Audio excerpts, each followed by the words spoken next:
আসসালামু আলাইকুম। আজ 11ই এপ্রিল বিশ্ব পার্কিনসন দিবস।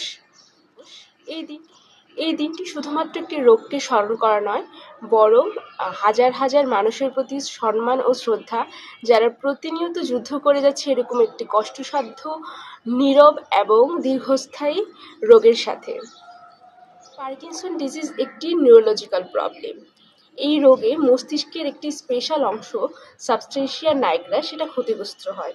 এই ক্ষতিগ্রস্ত হওয়ার কারণে আমাদের যে নিউরোট্রান্সমিটার ডোপামিন রয়েছে, সেই ডোপামিনের ব্যালেন্সটা ইমব্যালেন্স হয়ে যায়, নর্মালি কমে যায় অথবা একেবারেই তৈরি হতে পারে না। এর ফলে শরীরে কম্পন, পেশিতে জড়তা এবং চলাফেরায় ধীরতা এবং ভারসাম্যহীনতা দেখা দেয়। এটা শুধু রোগীর জন্য নয়, বরং তার পরিবারের জন্য একটি শারীরিক এবং মানসিক কষ্ট।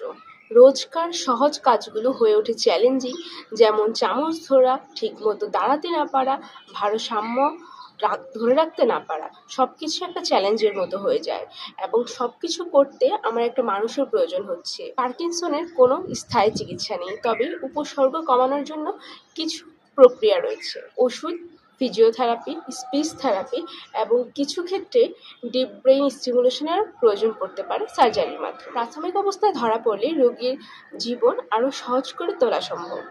আমাদের জন্য সবচেয়ে জরুরি হচ্ছে সচেতনতা। অনেক সময় আমরা এই রোগের উপসর্গগুলোকে বার্ধক্যজনিত সমস্যা মনে করে ইগনোর করে থাকি, আমরা এগুলো বেশি প্রাধান্য দিয়ে থাকি না।